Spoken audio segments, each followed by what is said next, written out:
Alright, off we go, and this video today is going to be interactive because I want to get your thoughts, feelings and experiences on the topic. But yes, my doctor told me that I need to run more often to stop getting sick, and that is the honest truth, and that's what I want to have a chat about in this video. But I also want to have a chat about running while feeling sick in general, because for the last 2 weeks I've had a pretty unpleasant chest infection, and that chest infection has meant that I haven't run any more than 10 miles in the last 2 weeks when I probably should have run 50 miles.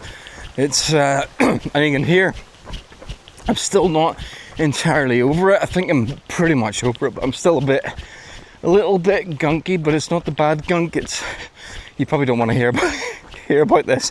Yeah, but during the day, once I was up and about, it didn't seem to affect me as much. So I thought, well, the rule of thumb is you don't go out and run if you're sick below the neck. Neck up, it's fine. Head cold's fine. But once it gets down into your chest and down to your lungs, the rule of thumb is you really should rest. But as I felt okay during the day, I thought, well, ooh, that's nice. You may recognize this place from the last long run I did, and we'll get back to that in a second. Yeah, so I felt fine during the day, so I thought, well, is it really doing that much harm if I go out? So I did 2 short 5-mile runs at sort of about this pace, you know, so it was barely above walking pace, and I'm now wondering, was that the right decision? Would I have recovered quicker, or does it really not make that much of a difference? Because sometimes conventional wisdom doesn't sort of reflect reality. You can do no exercise for 2 weeks before you lose any fitness. Ooh, nice water. And I was going to kind of be on the cusp of that. That's nice. So I wanted to do something, so that's why I did those 2 short, super easy runs. I thought I'll probably be okay. So that's where I'd be interested in hearing from you. I'd like to get your stories, experiences. I want some good, solid, anecdotal evidence. Have you been sick? Did you go for a run? Did it affect your recovery? Do you think it affected your recovery? Or do you just completely rest and that works much better for you? Let me know. Well, that's interesting. My watch just gave me a +1 for baseline performance. That's a good sign if you trust Garmin's fitness stats. But I'm out today doing exactly the same long run that I did 2 weeks ago. This is not what I wanted to be doing today.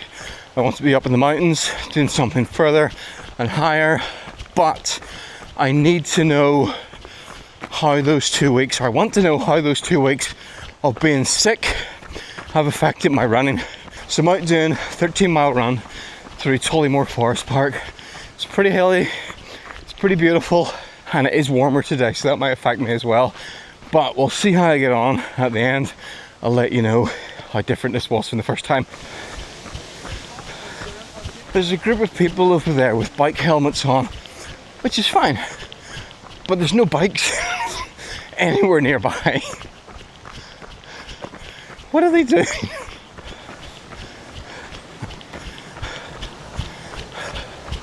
Love this part of the forest. I love that old oak tree. It's fallen to pieces, but it's still hanging on. Right, okay. Why did my doctor tell me that I had to run to stop getting sick? Because it's the complete opposite of all the advice I was getting from friends and family at the time.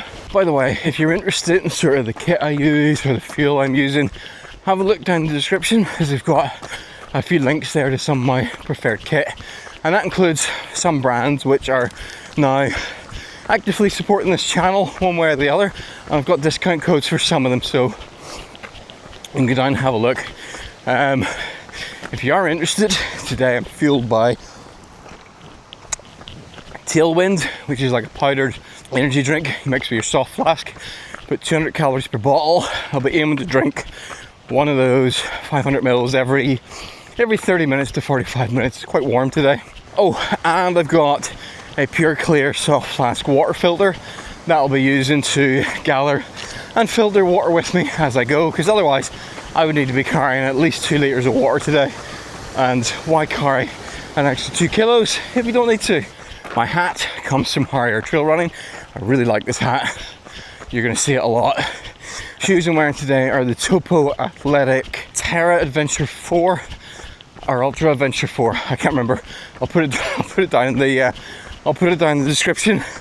And my vest is a Harrier Trail Running Kinder 10 litre running vest.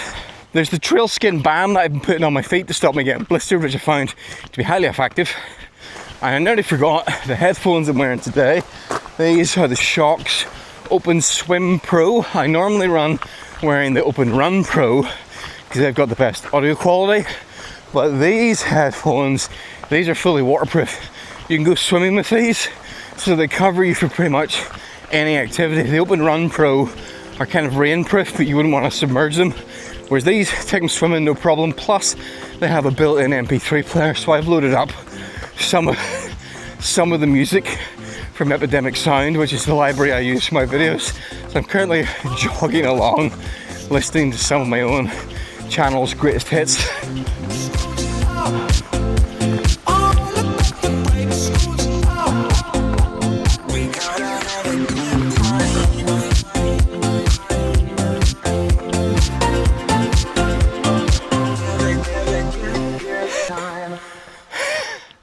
I'm a bit wheezy. What makes this chest infection even worse is that I have exercise-induced asthma. So my own body hates me. Okay, I'm breathing.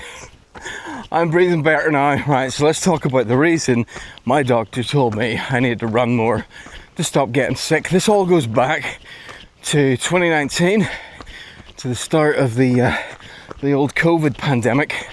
Remember that? Well, I caught COVID really early on. I was one of the original. I got it before there were vaccines, before the masks even appeared.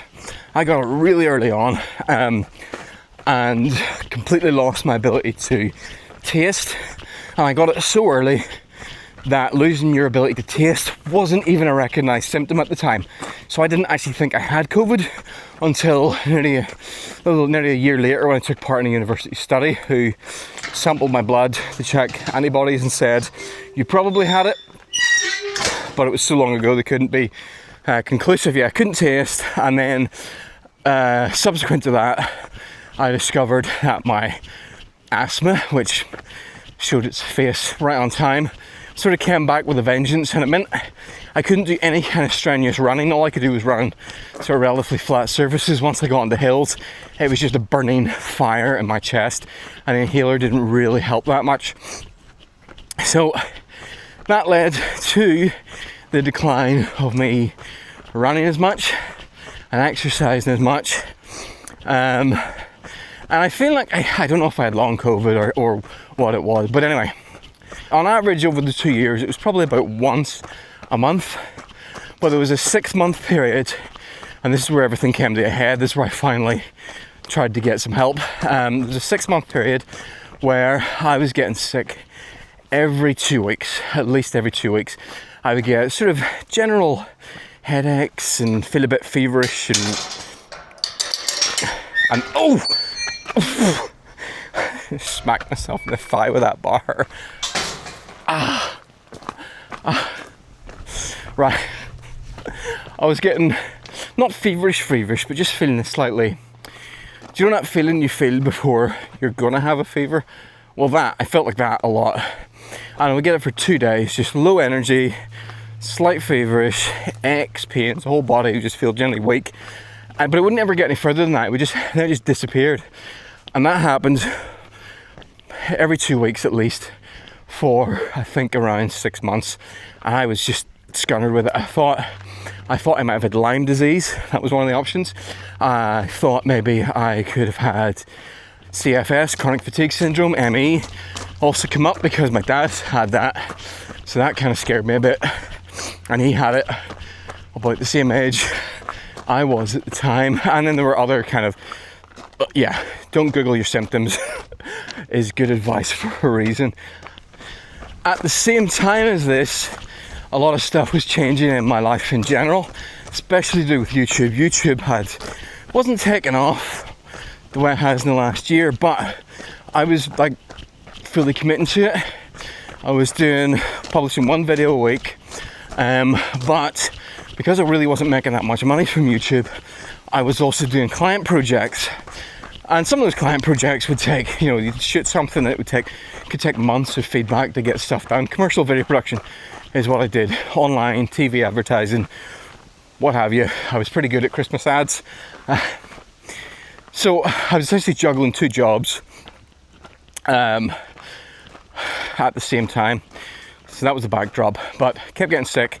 That was affecting my work. That was making deadlines pile up. That was making projects overlap. It was just a mess, and I was terrified that there's something chronically potentially wrong with me. So I decided, after leaving it as long as possible, which is the way of the idiot man, to finally go and talk to my doctor. There's a bit of a hill here, so I'm just gonna walk this when I explain it. So, go to my doctor. And my doctor asked me, explain the symptoms. I explained the symptoms. He then started asking me about my lifestyle, what was my work like. And I explained, I'm kind of doing two jobs. I'm always thinking about stuff. I'm never not thinking about stuff. I'm always thinking about new ideas for videos. I'm always thinking about comments that I need to reply to. And I've always got client jobs hanging over me like a weight that I feel guilty about because I haven't finished and I really need to get those done. And he sort of said, well, are you active? I sort of said, well, I used to be more active.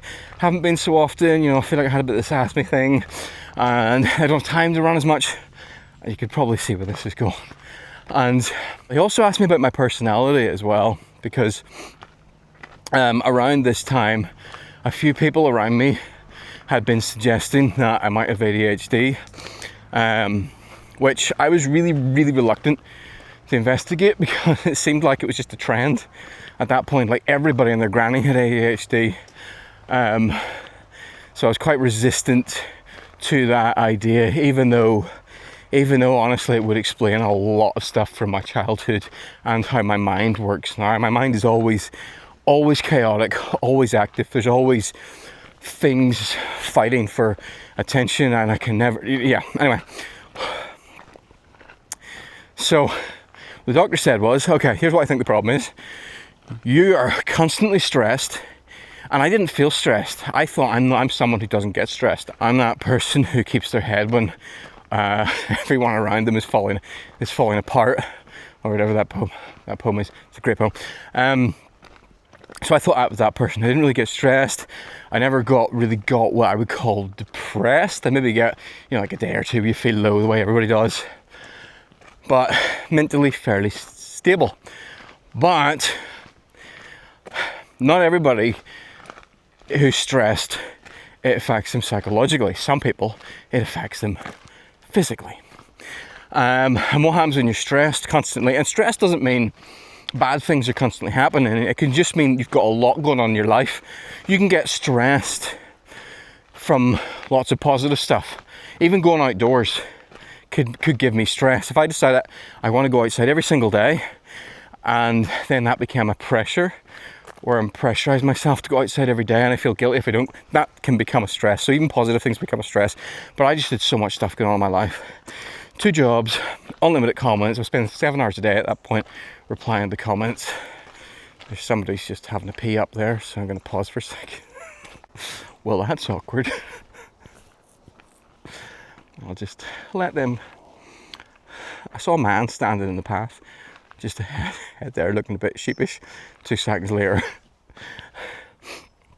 a woman comes out of the hedge, pulling her leggings back up.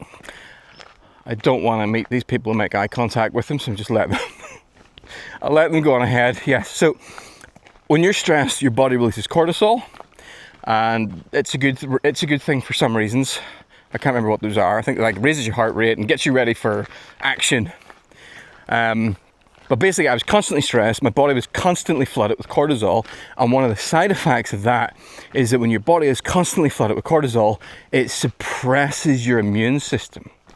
So colds and viruses that otherwise your immune system would fight off and you wouldn't actually ever get, then you catch everything that's going. So that was the doctor's best theory, and that's what he told me to test. And he said, and this is the part I love, he said, the best thing you can do, and I was listening very carefully here, and I was worried about what this was going to be, because here's what my friends and family were saying, or some of them anyway, they were saying, you're too active, you go outside too much, you're out in rain, you're getting cold, you're camping, you're not sleeping, no wonder you're sick. That's what everybody was telling me.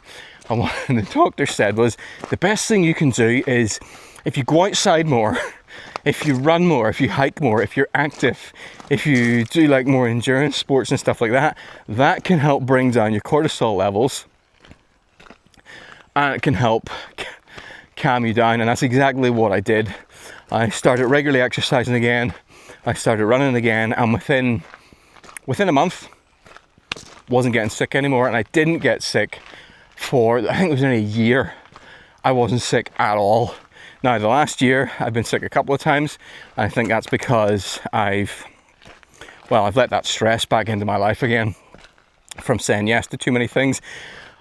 But now that I see it coming, I'm actively taking steps to reduce my stress levels. And that is the true story of how my doctor prescribed me exercise to stop my regular sickness. And I've never been so relieved to get I realised I wasn't running. This is a running video. I'll run again. I've never been so relieved to get a diagnosis of you're not going outside enough. I was delighted. Oh yeah, sorry thing, the ADHD thing, I didn't mention that. So that doctor also said, you probably have got ADHD. It's highly likely. He can't officially test it because he's not a psychiatrist, psychologist, and I've had 2 other doctors since then say it's put lightly as well. And when you have ADHD, you're even more predisposed because your mind is like just constantly active. Mine is always active. When your mind is constantly active, that can then feed into this sort of loop of stress and then continue to flood your body. So it's just, and also the fact I started doing YouTube, I had basically created for myself the ultimate recipe for weakening my immune system via cortisol. I'd taken on one of the most stressful types of job, even though it probably doesn't look like that way from the outside, because there's no 9 to 5, there's no walking away from this. It's always in my mind, always, all the time. There's always work gets done in the evenings, there's always messages to be checked. I've got my phone in my pocket, there's no escape from it. It's all kind of encompassing. So unless you actively are doing things to bring your stress levels down, they're building up and that's making you sick. And then I was juggling client projects at the same time, so that's why I was getting sick. Now I tell this story because maybe it might help somebody else, because I'm sure I am not the only one in this situation. And I was on the verge of thinking there's the mountains. It's about to get chaotic, by the way, this run. I was on the verge of thinking I was going to have to give up certain types of running. I thought I was going to have to give up mountain running and long distance and that kind of thing. I still haven't got any kind of official ADHD diagnosis, and if I did, it would give me access to medication that would help calm my brain down. But there's a part of me, there's 2 reasons. One, I feel like I would use that as an excuse. And naturally, if I can find a way of getting out of having to do something, I will do it. So if I suddenly am taking a tablet that's bringing down my stress levels, I'm worried I might then start to think, well, I don't need to run as much, I don't need to exercise as much. Another thing I'm worried about is if I get official diagnosis of ADHD, I feel like I'll use it as an excuse. I'll be like, oh, I made a mess, ADHD, can't help it. Especially when it's something that can be quite manageable, like ADHD. mean, there's some things you can't manage, but there's a danger it could become your identity. You know, I am Stephen, the ADHD runner. And then my worry is I'd start leaning into that and it become part of my personality. And then I would allow it to make excuses for me not trying to overcome it. And I don't want to do that. So that's why I've been reluctant to get that diagnosis. Not saying I never will, but I'm reluctant. I think there's an inherent danger in applying labels to yourself and to other people, because they change how you think about both yourself and they change how other people think about you and how you think about other people as well. That's getting too deep. Alright, on to the open mountains a bit, and I just want to concentrate on running for a bit, so I'll pick this up later on and we'll compare and see just how well I did. But before then, I want to talk about what I think is one of the most essential pieces of trail running kit, and that's water filters. And I've already done that in a separate video because this video was going to be too long otherwise. So if you want to find out the reason why water filters don't work the way you think they should, you go watch this other video.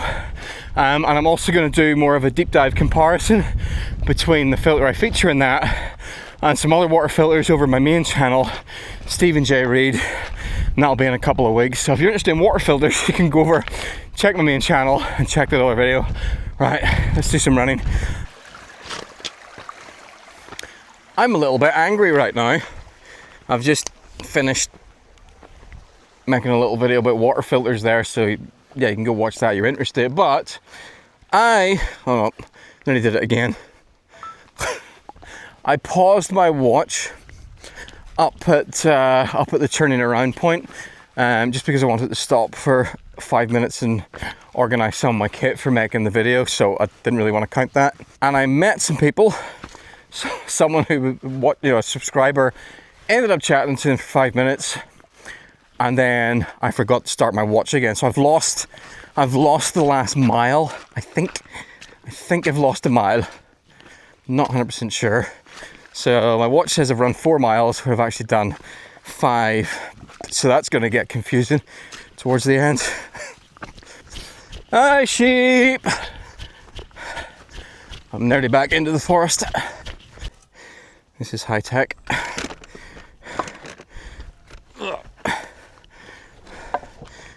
Oh, no, don't take that with you, Stephen.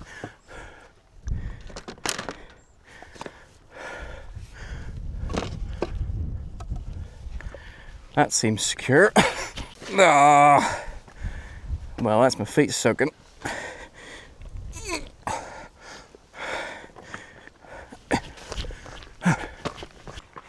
Okay, so this is the first sign that my fitness mat is taking a little bit of a beating. This hill, last time I ran slowly up it and talked the entire way up. I cannot do that this time. Ran about half of it and having to walk the last bit, so not ideal. Now, it hasn't been long enough for me to actually have properly lost any fitness. So if I'm reduced, it's because I'm still slightly sick. But I now got to start to do calculations, because if it's 8 weeks away and I got to get from, well, I'll say 13 miles up to be able to run 26.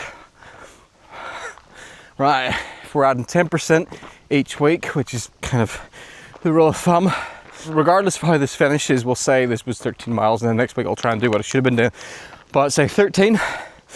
Then next week I have to do 14, say 14 and a half, and then 10% of 14 and a half. We go 14 and a half, then we go up to, this is not good, me doing this in the fly. 14 and a half, we got to about 16. From 16 we got to 17 and a half. 17 and a half, from 17 and a half we got to 19. From 19 plus 10% we got to, we'll say 21.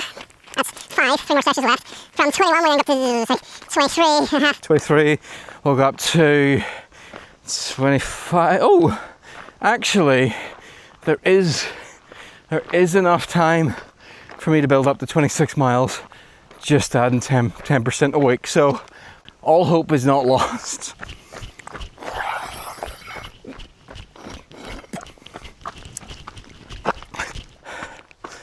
Aha! Okay, I'm feeling slightly more optimistic now. I just managed to run all the way up that hill at a slow shuffle, so I didn't take something into account, which is making me feel slightly better. What I didn't take into account is that the temperature today has been, I think, up to 18 degrees Celsius, at least lower down. It's much warmer today. Last time I was here, I actually got cold. I think I had an over jacket on at one point. Might even have gloves on. It was much colder last time. And I tend to overheat, and I'm wondering, maybe I was just overheating because that bit where I had to walk, that was in the forest, and I had to take my hat off. It's feeling very warm. So maybe I've just been overheating. But that is me now more than halfway. I was going to say it was halfway, 6.6 miles, and then I remembered about the mile I forgot to record. So really I'm at 7 and at least 7 miles at this point. So I'm over halfway to half marathon. So I'm feeling slightly better. I also think I might not have been drinking quite enough. I've had a litre of Tailwind so far, which on a cooler day would probably be fine by this point, by an hour and a half in. But I stopped there for a hydration check. And I'm just a little bit, maybe I should drink a bit more. So I'm still hopeful about this, but I'll not know until we finish. Basically, I want to be able to do 13 miles in about 3 hours, ideally under 3 hours, but 5 minutes over, that would be fine. That's the goal. No.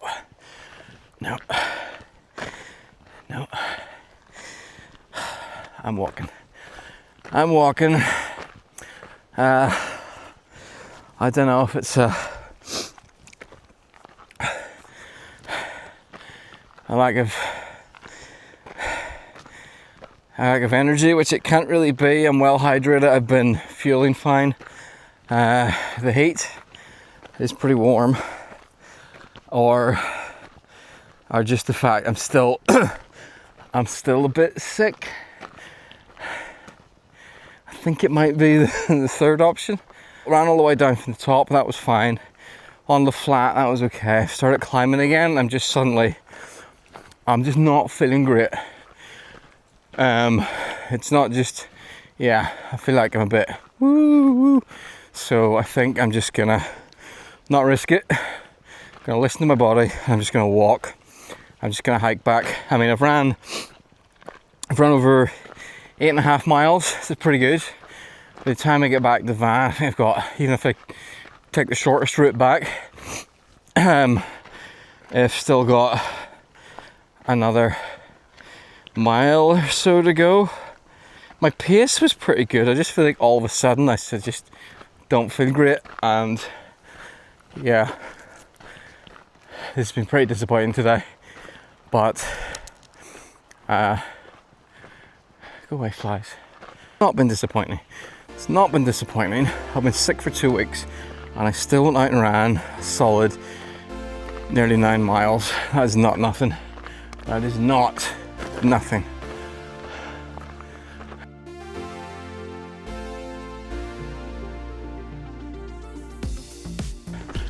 I am traumatized. What is it with people today and their toilet habits? I'm just after coming around the corner, looking up and seeing off in the trees somebody pulling their shorts up over their pasty white flesh cushions. Just keep your pasty white flesh cushions out of sight, okay? So rude.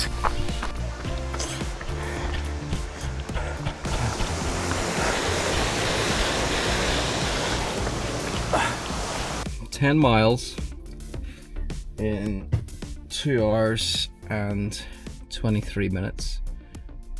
So I mean, that's not terrible in terms of effort. I think that would have me about the same pace I was running last time, or at least very close. I just felt like I probably shouldn't keep going. For the last half an hour, I started feeling stuff tickling in my lungs, and I started to cough stuff up, which is weird because that didn't annoy me the rest of the run. So I'm wondering if that means, yeah, I'm still not over this chest infection. But let's think worst case scenario. Worst case scenario, 10 miles is now my current longest run. It would take me, adding 10% each week, it would take me 11 weeks to get up to marathon distance, which is not at all ideal. I'm going to assume that I'm still sick and that my current long distance is still 13 miles, in which case I do have enough time to get up to marathon distance. I suppose at the end of the day, if I can get up to doing, my eyes are burning. If I can get up to doing 20 miles, I can struggle and manage a final 6. But yeah, not an ideal run today, but not entirely discouraging.